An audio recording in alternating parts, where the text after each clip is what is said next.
Hello and welcome to this webinar. This webinar is the fourth in the Housing Industry Association's series of webinars related to the JobKeeper Payment stimulus measure provided by the federal government in response to COVID-19. This webinar will focus on making changes to working arrangements once you have applied for the JobKeeper Payment for your business and employees and have been deemed eligible for the subsidy. Today, we will look at the types of changes and directions you can make as an employer once your business is eligible for the JobKeeper scheme. HIA has developed a series of fact sheets and webinars on the JobKeeper payment to assist members to understand these requirements. We understand the whole process can be complex and would like to remind members, if you require assistance, you can contact HIA's Workplace Services team on 1300 650 620 or by email at inquiry@hia.com.au. By way of recap, becoming eligible for the JobKeeper payment means two things. Firstly, as an employer, you will be eligible for a wage subsidy of $1,500 before tax per fortnight per employee for up to 6 months, and you must pay your employee the full wage subsidy. Please note that PAYG is payable on the amount, and the payment of superannuation will depend on whether the employee's usual wage is more or less than the $1,500. For more details on this, you may wish to refer to an info sheet that HIA has developed on receiving the payment. Secondly, once eligible, an employer can give eligible employees directions in relation to hours of work and annual leave. These working arrangement directions are explained further in information sheets on our website and in this webinar. The objective of the JobKeeper payment is to support employers to maintain a connection with their employees and to enable businesses to reactivate their operation quickly without having to rehire staff when the crisis is over. So once your business and employees are both deemed eligible, the JobKeeper scheme will provide employers with access to a range of measures to temporarily provide greater flexibility in relation to hours of work, which are called JobKeeper enabling directions. It also allows greater flexibility in the taking of annual leave. A JobKeeper enabling direction provides eligible employers with the ability to issue a JobKeeper enabling stand down direction or make changes to hours of work, the performance of duties, and the location of work. It is important to note that the JobKeeper enabling directions are only available in circumstances where both an employer and employee are eligible. For example, a JobKeeper enabling direction could not be made by an employer who may be deemed eligible to an employee who isn't deemed eligible because they were first employed after 1 March 2020, or in circumstances where, for instance, an employee is taking paid or unpaid leave that's authorised by the employer, or during times where they are otherwise authorised to be absent from employment. It is important to note that these directions to employees must not be unreasonable in all of the circumstances. What is unreasonable in all of the circumstances is a very broad test and requires consideration of anything relevant, including the personal circumstances of the employee concerned. An eligible employer may issue a JobKeeper enabling stand down direction to an eligible employee to not work on particular days, work for a lesser period, or for fewer hours than the employee would ordinarily work, or work no hours at all. The employee is not to be paid for work that is not performed. This direction can only be issued if the employee cannot be usefully employed for their normal days or hours because of changes to the business attributable to COVID-19 or government initiatives to slow the transmission of COVID-19, and can be implemented safely, having regard to the nature and spread of COVID-19. Please keep in mind, however, that a JobKeeper enabling stand down direction cannot reduce an employee's hourly rate of pay. This situation arises when an employee has no useful work or a reduced level of useful work available to perform because of COVID-19 pandemic, or because of the public health orders and directions issued imposing restrictions on individuals and businesses. Useful work does not have to be the work that the employee ordinarily performs, but needs to be genuine, productive work that provides a benefit to the employer. You should be able to demonstrate that the impacts of the virus or the government measures to deal with it have caused the fact that there is no work available or less useful work available. A stand-down direction does not apply to the employee during a period when the employee is taking paid or unpaid leave that's authorised by the employer and where otherwise authorised to be absent from the employee's employment. Eligible employers who stood down their employees before the commencement of the scheme will be able to participate. Employees that are re-engaged by a business that was their employer on 1 March 2020 will also be eligible. Let's go through a bit of a working example of a situation where an employee might be directed to reduce their hours of work. Sarah is employed as a full-time contracts administrator for a business. Due to the impact of COVID-19, the business she works for has experienced a downturn in the signing of building contracts, leading to a fall in business turnover. Both the business and Sarah qualify for the JobKeeper scheme. The business gives Sarah a JobKeeper enabling stand-down direction to only attend work 1 day per week as opposed to her usual 5. The business must pay Sarah her usual hourly rate for the 1 day of work. The wage amount for this work can be more than the $1,500 wage subsidy amount, but cannot be less than that amount. Let's go through another example of a situation where employees may be stood down and don't work any hours at all. A business employs 2 full-time designers, John and Joe. The business, together with John and Joe, are all eligible for the JobKeeper scheme. For the past 3 weeks, however, the business has had no inquiries regarding renovation work, nor have they received any requests for an appointment or had discussions with previously interested clients regarding the design of, for example, a second-storey addition as a result of the government's requirements regarding social distancing and other COVID-19 health and hygiene requirements.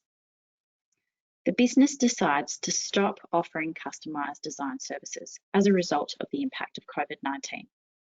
After consulting with John and Joe, the business issues a JobKeeper enabling stand-down direction that John and Joe can't be usefully employed and can be directed to work no hours at all. John and Joe are still employed by the business and will receive the JobKeeper payment of $1,500 per fortnight before tax. An alternative to standing down or reducing an employee's hours or days of work is issuing your employee with an enabling direction regarding the performance of duties and the location of work. This enables an eligible employer to direct an eligible employee to perform any alternative duties that are within the employee's skill and competency and that are safe to be performed, having regard to COVID-19. Where a qualification is required to carry out the work as part of the proposed alternative duties, it is essential that the employee has the required licence or registration and that it is reasonably within the scope of the employer's business operations. For example, a business might employ a carpenter. However, due to a downturn in activity as a result of COVID-19, this employee will no longer be required to perform carpentry work. Instead, the business needs more staff carrying out final site inspections due to homeowners wanting to move into the new homes quicker. As a result, the employee can undertake final inspections and can agree to the change in duties. A qualifying employer may also request an employee during the period in which they are receiving the JobKeeper payment to work on different days or at different times compared to the employee's ordinary days or times of work. For example, to limit exposure to other staff in the office or on a site, staff may be split into teams and work on a rotation or staggered hours.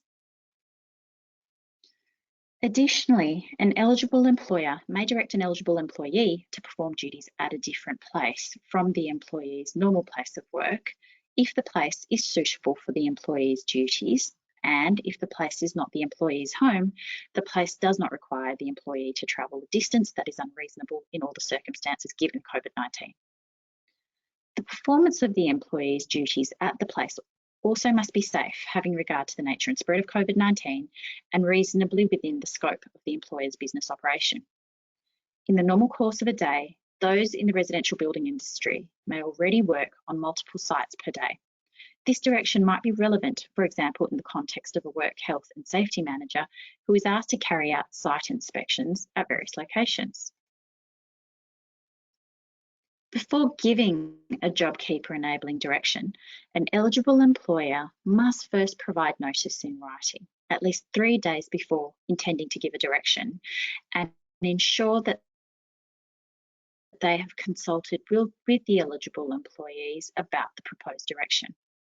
A written record of the consultation should be prepared, and once a final decision has been made following the consultation process to proceed with issuing a direction, it must be provided in writing. Ensure that if making changes to an employee's duties or work location, that you have collated information to support a reasonable belief that the direction is necessary to continue the employment of one or more employees. This belief must be based on information, and it can't be a simple whim or a view that is not substantiated. There needs to be some form of factual material before the employer that the employee's role cannot be performed in the expected manner due to COVID-19 or the associated restrictions. The information you collate should also demonstrate that the belief was reasonable in all the circumstances and needs to be readily available. An employer should also ensure that the information to hand shows that the enabling direction was necessary to maintain the employment of the employee. For example, but for you directing the employee to perform different duties or work in a different work location, the employee would be made redundant. This is quite a high test, and it requires more than the JobKeeper direction being desirable or preferred, but necessary to avoid this. Under the JobKeeper scheme, an eligible employer and an eligible employee may also agree in writing to the employee taking twice as much paid annual leave at half the employee's rate of pay. An eligible employer can request an eligible employee to take paid annual leave provided that firstly, the employer makes a request to the employee, secondly, the employee considers and doesn't unreasonably refuse the request, and finally, if the employee is able to maintain a balance of paid annual leave of no fewer than 2 weeks. For example, an employer and employee can agree to 4 weeks leave being taken, but the employee only has 2 weeks annual leave deducted and is only paid for 2 weeks annual leave. An employee's period of service, i.e. the period of employment with the employer, will continue as if no JobKeeper enabling direction was issued. This means that an employee will continue to accrue annual leave, personal leave, and long service leave based on their pre-JobKeeper employment arrangements. If a business is in the position of having to calculate redundancy or payment in lieu of notice of termination in the future, the period of service will not be affected adversely by the JobKeeper enabling direction. Bear in mind that in the event a business is no longer eligible for the JobKeeper scheme, that any JobKeeper enabling direction will lapse and no longer have effect. For example, for the purposes of the JobKeeper scheme, an employer will no longer be eligible if a liquidator or trustee in bankruptcy has been appointed. This basically reflects the intention that the JobKeeper payment is intended to support entities that are continuing their operations through the coronavirus period or wishing to recommence their operations following the period. The changes are intended to be temporary and will be subject to a review process commencing at the end of July 2020. These are complex new laws, and we strongly recommend you contact a HIA workplace advisor or your business accountant for assistance. In the event the parties under the JobKeeper scheme are in a dispute, the Fair Work Commission may be able to deal with the dispute about the operation of the amendments by way of mediation or conciliation, or by making a recommendation or expressing an opinion, or alternatively by binding arbitration. As mentioned earlier, HIA has developed a series of fact sheets and webinars on the JobKeeper payment to assist members understand these requirements. We will shortly prepare another webinar on record keeping and recording requirements under the JobKeeper scheme. The process can be complex, and members requiring assistance can contact HIA's Workplace Services team by calling 1300 650 620 or emailing inquiry@hia.com.au. Thank you.